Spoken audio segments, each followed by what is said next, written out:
Kabajamtoota daawwattoota keenyaa kun qophii yooyyati. Qophii yooyyaa keenya har'aatiin egaa keessumaa dhimma aadaa Oromoo keessaa maanguddota kabajuu fi ergama maanguddootaa yookaan eebba maanguddootaa fudhachuun akkamitti ilaalama. Kana keessattuu dhaloonni hagam eebba maanguddootaa kana yookaan gorsa maanguddootaa kanas fudhata kan jedhu irratti marii taasisna. Keessumoota nu biraa qaba isaan waliin turmaata taasisna. Isin qophii yooyyaa keenya daawwadhaa isiniin jenna.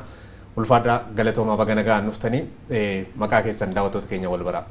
Baga nagaan nu eegdanii maqaan koo Maammoo Naggasaa jedhama. Ayyee. Tolee baga nagaan nu eegdanii Seenaatu Jubaan jedhama.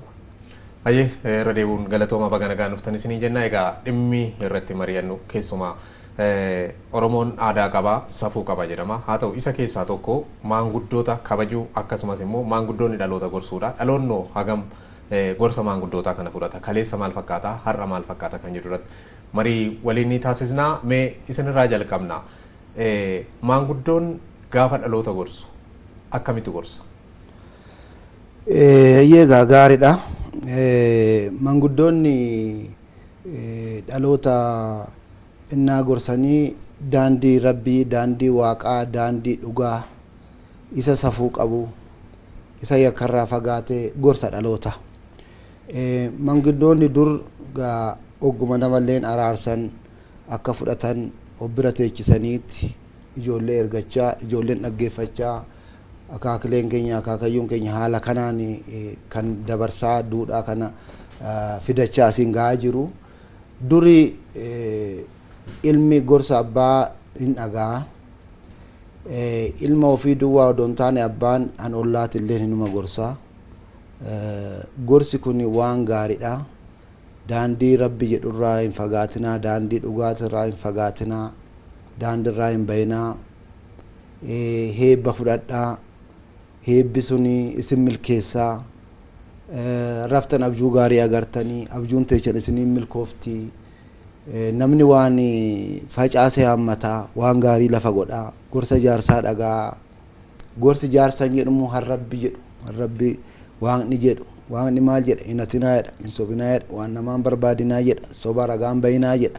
Kan hunda waan kana kallattii karaan jaarsi ijoollee gorsaa, ollaa ijoollee ollaa gorsaa, isuma doofaa wallaalalleen gorsaa. Gorsa kana namni dur hin fudhata. Hin fudhata. Abaluu bee akkana naan jedhe, abaluu bee oduma tasallee waan ta'e dogoggore, abaluu akkana naan jedhee tanani ani gorsa kana dhaga'uu dideemoti jedhee yaadda namni duri. Maali namumti dogoggora wayiitillee hojjetu yoo jiraate maal jedhaniin? Maali jaarsi ollaasan hin jiru, namni achi hin jiru, jaarsi beekan hin jiru, hayyuun hin jiru, hin gorfamu. Maal ilma akkana ilma abaarramaan jedhan nama.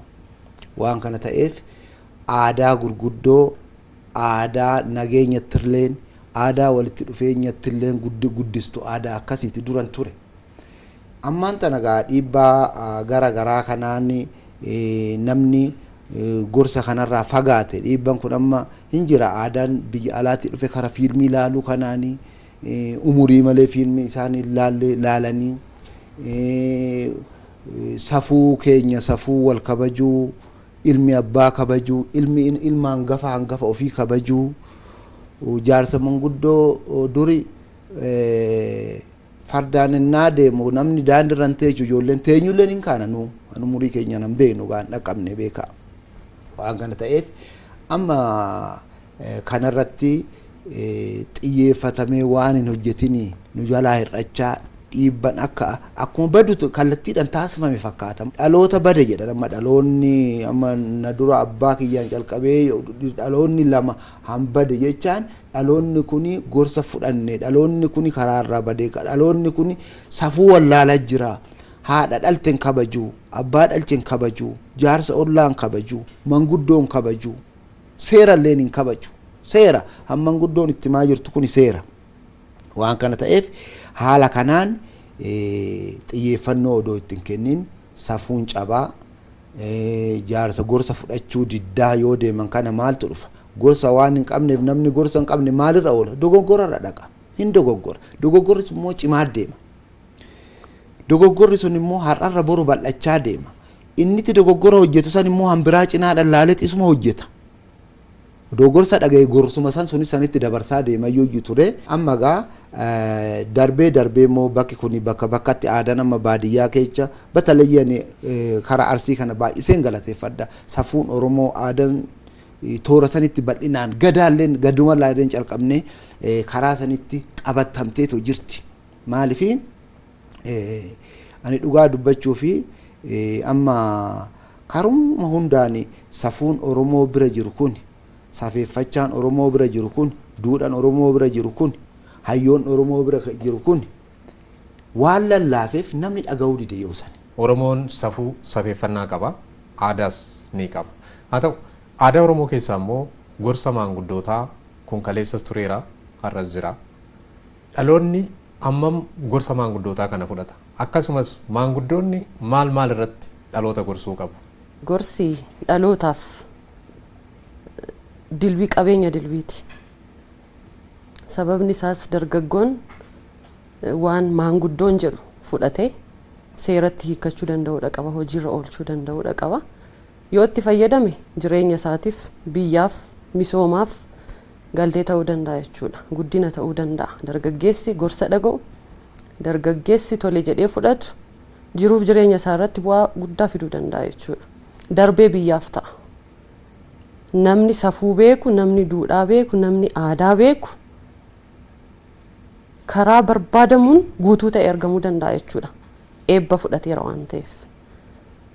Sana bira darbee dargaggeessi eessarraa jalqaba maatiirraa jalqaba jechuudha. Naamusni isaa maatiirraa jalqaba. Abbootiin keenya duratti abbaan gaafa ol seenu farda fuulduratti fiigeet balbala irratti farda irraa amma saaman irraa bu'anitti eegeet farda qabateet dallaatti hidheet ulee irraa fuudha jechuudha. Kun safuudha jechuudha. Achumaa jalqaba. Erga seenan yoo qoobii harkaa fuudhee lafa kaa'ee waan isaan barbaadan as dhiheessee jiruuf jireenya maatii gammachuu jiraachuu danda'a jechuudha. Safuun maatiirraa ka'a. Guddummaa maatii sanarraa ka'a. Gorsa yoo fudhachaa guddatan immoo lafa hojjetanitti milkaa'oodha. Lafa deemanitti safuu beeku waan ta'eef namni kamiyyuu irraatii barachuu danda'u jechuudha. Dhalootaafis ceessuu danda'u jechuudha. Kanaaf faayidaan eebbaa maatiirraa akkuma ka'u deemee garuu wal harkaa fuudhanii duudhaa fi aadaaf safuu itti fufsiisuu irratti gahee guddaa qaba jechuudha. Kan kana bira darbe yoo eebbas hin fudhatan ta'e dhiibbaawwan alaanutti teeknooloojii fayyadamanii waan gorsaa dhagahuu yoo didan rakkoo nageenyaatiif illee saaxilamoodha jechuudha. Biyya irratti illee dhiibbaa fidu jechuudha. Kun deemee hawaasa keenya simmiidha, namuma sana simmiidha, jiruuf jireenya isaa akka hin geggeeffannee taasisa, diinagdeedhaanis akka hin guddanne taasisa jechuudha. Namni eebban fudhanne, namni gorsan fudhanne teeknooloojii qofaan yookaan immoo dhiibbaawwan alaa waan argu qofaan oofama yoo ta'e iddoon taane oola waan ta'eef yeroo isaa sinqisaasessa baasiidhaafis hin saaxilama nageenyummaa sammuu isaatiif illee gaariin ta'u waan ta'eef dargaggoonni keenya yoo irratti hojjetame fuulduratti kana caalaa aadaaf safuun duudhaa kaleessa sirriitti deebi'uu danda'a jechuudha. Gorsi maanguddoo akkuma jirutti ta'ee egaa maanguddoo kabajuunis wal qabateeti kan deemu. Yoo maanguddoo kabajan gorsa maanguddoo sana fudhatu. Dhaloonni hoo hagam maanguddoo kabaju?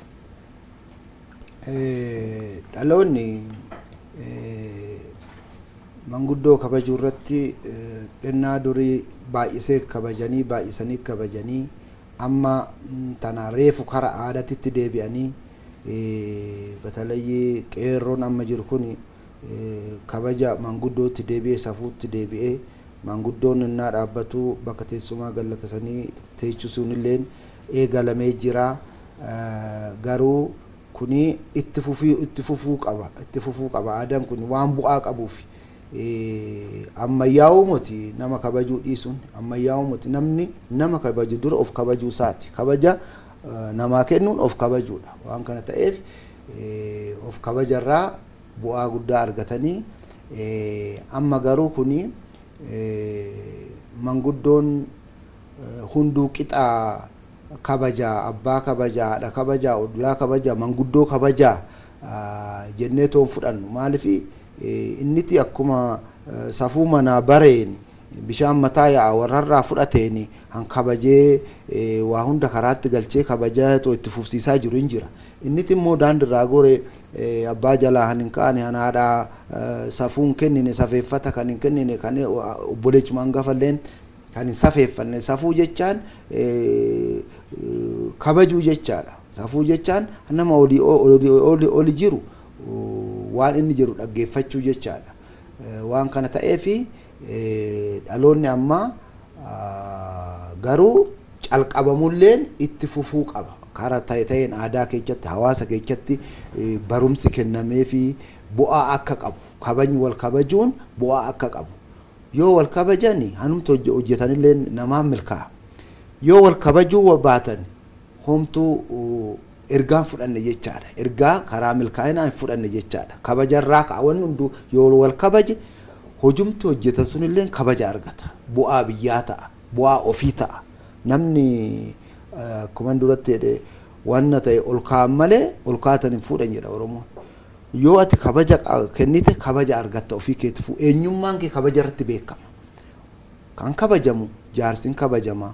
Hojumti hojjetanuu kabaja argateetti yeroo isaatitti kabajaan hojjetama yoo isaan bu'aa argatan yoo kabajuu baatan hunduu hir'uu ta'a nama jalaa hir'ata haala kanaan kabaja kana ifti fufsiisuu mana barumsaa keessatti illee dhaloonni akka baratu godhuu akka of sagantaa mataa isaatiin danda'een akka dhaloonni baratee ittiin deemu godhuu ishii xixinnoo walitti bu'iisni dhuftu tuni maana tuffate maana tuqe maana arrabse maana jeeqirraa lolatti dabarti ishiin lolatti dabarte suni rakkoo ollaa taati achirri dabartee rakkoo gandaa taati akkasuma babal'atte rakkoo biyyaa taati yoo wal kabajan na kabajee moti walii laafuu dhufa innaa wal kabajan walii dhooquu dhufa innaa haaloo walitti baanii innaa wal komatanii komiin sun maal ta'a akka dhibeeti tokko gaangaaris sanitti darba achiin hin dhaabbatu hammeenyatti caatoo deema kabajni waa hunda qaba. Baay'ee haa ta'u akka wal qabsiisanii kaasaniif kanan barbaade egaa sinumaan guddoodha. Mee umurii ijoollummaa keessanittis haa ta'u tarii yeroo sanatti dhaloonni bara durii isa jennu jechuudha. Hagam maanguddoota kabaju akkasumas immoo gorsa maanguddoonni gorsan sana hagam fudhatu bara durii. Innaa masqalli ga'elleen odoo tapha sanitti hin deebiin dargaggoo walitti qabanii gorsan ijoollee akkana ijoolleen karaa siin dhuftan karaa naa hin dhufti walitti hin bu'ina haala kanaan deema ogguma taphattanilleen haara kanaan deema bara kanaati jedhaati faarsaa jedhanii gorsan hin fudhatu gorsa amma umurii kootiin manguddoon karaalleen onnaa deeman isa balleechuu dargaggeecha balleechuu argan daa'ima balleechitu yoo argan fardarraa bu'anii gorsan. Fardarraa bu'aniiti akkana maangoon ilma eenyutu ilma abaluuta akkana maangoon abalu akkana naan jedhe jedhiiti dhaqi abbaa keetitti himi jedhani abbaan keenyallee noo gallee ani ittimnu taane deebi'ee maa akkana gootan ijoollee beekun safuu muti aadaa keenyaa muti yoo inni dhufe karaarraa kaatanii indoom namicha deemu daandiidhaan fardaan deemu akkana irraa garagaraniiti hin jeeqani qacceetti tokko sanuu horii eegani haala saniini kabaja guddaatu jira inni lammataa keechummaanillee noo dhufte saroota bira dabarsaniitti manaan gaaniitti ogguma dhufanilleen kabajaan ol galchaniitti kaan ta'anii toon eeganii kabaja guddaatu jira gizee durii akkuma san immoo dargaggeechumdee wal kabaja hangafa qaba umuriidhaan wal caalu jira innumtilleen akkuma argeen hin jedhu maaloo abaluu muti ati abaluu ati xinnaadha ati dhaqxu ati dhaqxee horii san hin deeftu waliin jennan aadaan keenya kun dhawaatuma hir'achaa deeme malee dur kabaja guddaatu jira kabaja guddaa kabaja safuu qabutu jira nama birallee oggaa dhaqan abaluu wayyaabe abaluu haa dhaqu abaluu dhaqi gaariidha jedhanitti filataniiti nama kabaja jecha kabaja nama sanii qaban jecha wal filataniiti nama ta'ee birallee deemanii too dubbisanii waa hunda kabaju jecha hin kabaju beellamallee hin kabaju beellamumallee mee gizee kanaa wal agarraa bakka kanaatitti wal agarraa jedhan hin kabajan ammallee maalan jedhee laata waliin jechaan amma dhalate malee waan jedhasan bakka lamatti beellaman godhatanii tokkicha san kabajanii xumurani haala sani kabaja guddaatu bakka hunda jira jechaadha duri. Guddaa galatooma gara seenatti hin deebi'a. Seenan tarii jalqaba kaastee turte safuu fi safeeffannaan maatirraa akka jalqabu akkasumatti guddachaa akka deemudha. Dirqama maanguddoon qofti gorsuu hin qabu. Dhaloonni maatiidhuma isaanii haadha abbaa ijoollee hangafoota isaanii akka gorfaman akka baratan safuu akka isaan irraa baratanidha kan kaasu.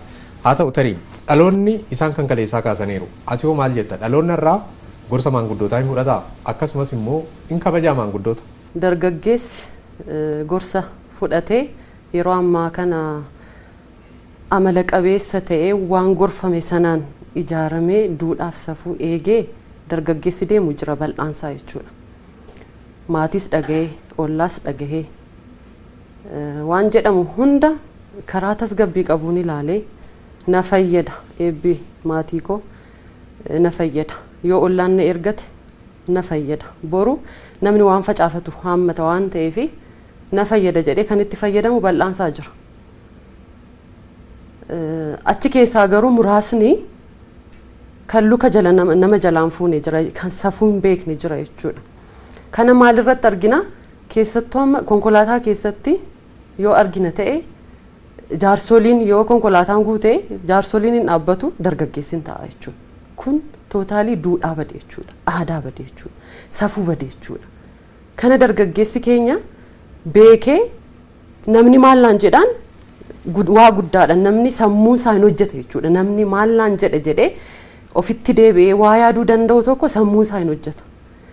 Garuu immoo ijaa jalqaba dhaqee taa'e sanaaf namummaan itti dhagahamuu dhiisuun kun akka dargaggeessaatti sirrii waan hin taaneefi namni kamiyyuu dargaggeessi kamiyyuu duudhaa safuu aadaa saba kamiyyuu haa ta'u eeguu danda'uudha qaba. Wal kabajuun aadaan wal kabajuu aadaan walii ergamuu aadaan wal dhagahuu aadaan walii ergisuu aadaan walirraa fudhachuu jiraachuu danda'uudha qaba jechuudha.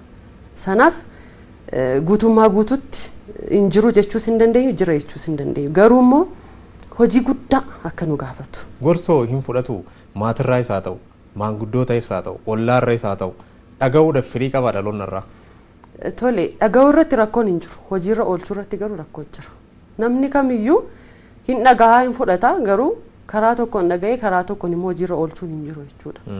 Tarii isaan kan kaasanii bara durii safuuf safeeffannaa guddaatu jira sodaa guddaatu jira sodaa yeroo jennu maatiin sodaatu hangafallee abbaa haadha ollaa namoota keessummaallee kan jedhanidha kan kaasanii. Kanaaf dhaloonni har'aa bira immoo hanqinatu jiraadha. Maali sababa jettee kan kaastu? Sababni dargaggeessi kaleessaa fi har'aa garaagarummaan gidduu jiru dargaggeessi kaleessaa teeknooloojiin babal'atee hin jiru. Waan maatiin jedhu hundan fudhata.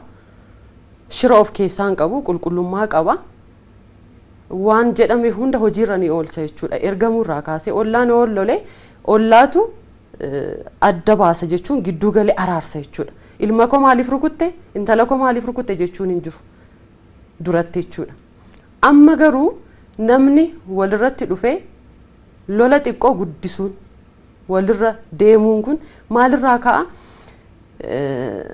Aadaanii kaleessatti fayyadamaa turre itti fufiinsan godhanne waan ta'eef shiraan yookaan immoo waan arginurraa teeknooloojiirraa faayitingii ilaalu amma dargaggeessi yeroo baay'ee yoo argitu ta'e faayitingii warra samiirra deeman maal kana argu aktiingii sana agarsiisuu barbaada. Kanaaf hin dhagaha malee hin dhaggeeffata malee hojiirra oolchu dargaggeessi keenya tokko isa.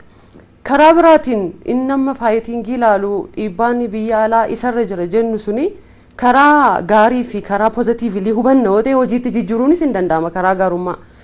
Sana gaafa goonu manni ispoortii jira. Mana ispoortiitti dandeettii isaanii gabbifachuu qaama isaanii jabeeffachuu iddoon taanetti kan yeroo dabarsan achitti illee waan hojjechuu qaban sana hojjechuun sammuu gaarii sammuu qulqulluu fi naamusa gaarii akka dhaalan illee isaan taasisa waan ta'eef karaa lamaan ilaaluutii dandeenya jechuudha. Tola galatoom. Sintarii egaa seenaan kan kaastu dhaloota har'aa bira hanqinni jira garuu guutumaan guutuu miti dhaloonni safuuf aadaa sana kabajan jiru akkasumas immoo kan hin kabajne jiru gorsa hin fudhatu garuu hojiirra oolchanidha kana isheen kaasu.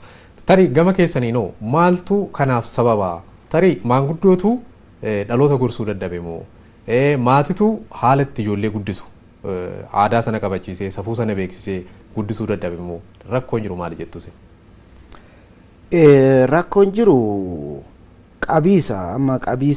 qabiisa aadaa duudhaa safuu kana qabachuu irratti wanna addaan fagaatee jira. Maalinni dur nuyi innuma cireellee nyaannu laallee nyaanna warri keenya nyaate moo maal jedhe ija baasanii toon gaafatan safuu jira waan ta'eef ammaan tana maaltu sababa ta'e dargaggoonni kan oolani akkuma jedhame kana mana fiilmii karaatti oolanii ilaalu han oolani kun bakka qumaaraa kana oolu innumtillee baay'inaan hojii han qabu yoo ta'e malee warra hojii hin qabne kun bakka gaarii oolan jennee yaannu hojiidhaan namni hojiidhaan biizii ta'uu qaba calqaba irratti hojiidhaan biizii yennaa ta'e kana waan gaarii qabate sani aadaa biraatitti annu balleechaa jiru aadaa alaa dhufe aadaa amma nuti namni naa nyaatu annu nyaachaa hon jiru namni ta'e yeroo dhufe koottaa hin nyaanna waliin jenna aadaa keenya kun keenya amma biyyi alaa yoo ta'e faranjii yoo ta'e kootti nyaanna waliin hin jedhan konkumattuu hin jedhan kun beekamaadha maaliif akkuma kun jiru aadaan safuu alaati fi abbaa jalaa faranjii ilma faranjii kan wargeen beekon keenya hin kabaja amma ta'een keenyumti kun immoo aadaa san as bocateet of jalaa laaffisuutti dhufe of jalaa laafaa dhufe maaliif itti fufiisan aadaan kun akka guddachaa deemu irratti hin hojjetamne waan ta'eef mana barumsaatis irratti hin hojjemte waan ta'eef gorsumti jaarsatu akka durii kottu ilma koosin gorsa jedheetu itti xiyyeeffatee jaarsi gizee qabaatee yeroo qabaatee dargaggeessa gorsu baay'inaan qabna hin qabnu beekus ofumaa fi jaarsi ijoollee wal loltu ganama bakka ta'etti xiggii ta'e dhaabbatanii waan ta'e waan yakkaa hojjettu haasa'an ijoollee maal jettu mi'as koottaa jedhee gaafatee jaarsi gorsus baay'ee jira kun isaa haphiidha maaliif haphate kun yaan haphateef tokko baay'inni namaatis hin haphisa baay'inni namaa hin haphisa lammata jiruunni jaarsoliin ittiin jiraattu hin haphisa han ofiit hojjetatamoo horii ofiit eeggatamoo dargaggeessa irraa horii eeggatamoo dallaa suphatamoo isa gorsa kan dur jaarsi bee alatti amma dhuguman isin jedha amma maaliif isa dhugaa jiru akaakayyuun kiyya zallaqaa bookaa jedhama akkanatti karrataa dura ciibsa irratti muka tolcheeti keessummaan dhufa achirra ta'a dargaggeessi illee achirra ta'a ala taa'ee gaabii isaa uffatee namni gorsaa mariidhaa laga gamaa dhufee isa bira taa'ee gorsa fudhata amma namni akkasitti nama kallattiidhaan eeggatee nama gorsuudhaa qophiin jira jaarsi hin jiru maaliif jiruun isaatu itti hammaattudha baay'isee bakka bakkatti innuu kamin yoo ta'e mana dhugaatitti kaatu durbee torbanitti farda yaabbatanii farda fe'atanii daadhii dhuguu deemu anammaa karra duratti ishiis inuma unatu dhaqaniitu gaariidhaan illee waan kana ta'eef yeroo akkasitti itti xiyyeeffannoodhaan jaarsi barsiisuu irrattis hin kaane aanaa dabalate hin kaane maaliif ujjedha maaltu na dhibee baay'ata ani dhuguman jedhu maaltu na dhibee amma ijoollee ishee dubbatu maal laan jetti ijoolleen tun safuun hin jiru beeki na ifatti laatan jedha amma maaltu si galche naan jedhu laata odoo itti dubbadhe isa akkasitti cabsee itti seenu dadhabbinni nu bira jira maali maalan gorsa jaarsaa kenna kana dhiibne wannuma jedhanaa jedhan ijoollee teenya gorsuu qabnan jedha malee amma biyya jaarsi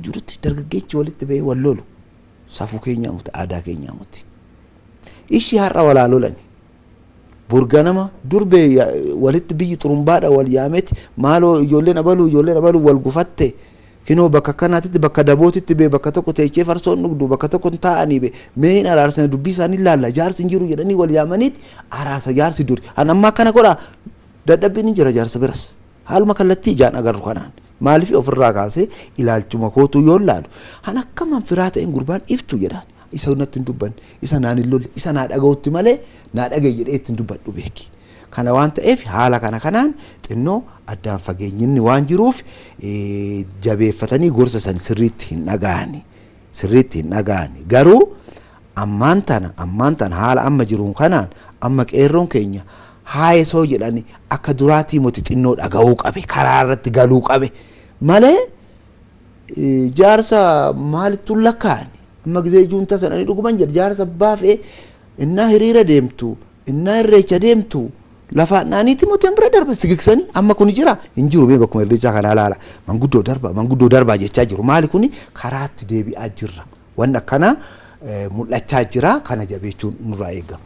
Galatooma tarii egaa dhaloonni siyaanaa yookaan dargaggoonni shamarranis haa ta'u gorsa maanguddoo yoo fudhachuu baatan maanguddoo hangafa isaanis haadha abbaa isaa ta'u ollaas yoo baan immoo alatti hawaasas yoo kabajuudhaa baatan walitti dhufeenya yookaan hariiroo hawaasummaa keessatti tokkummaa keessatti jaalala waliin jireenya jiruuf jireenya hawaasaa keessatti miidhaa qaba laata? Dargaggoonni yookaan immoo shamarran namni kamiyyuu gorsa yoo fudhanne milkaa'an ta'u jechuudha. Sababni isaas waan sammuu isaa keessa jiru qulqullummaan hin jiru yookaan immoo fudhachuudhaaf banaa miti jechuudha. Kanaaf hojiinis hin milkaa'uuf daandiinis hin milkaa'uuf waan facaafate illee akka facaafate sanatti argachuu firii gaarii argachuu dhiisuu danda'a jechuudha.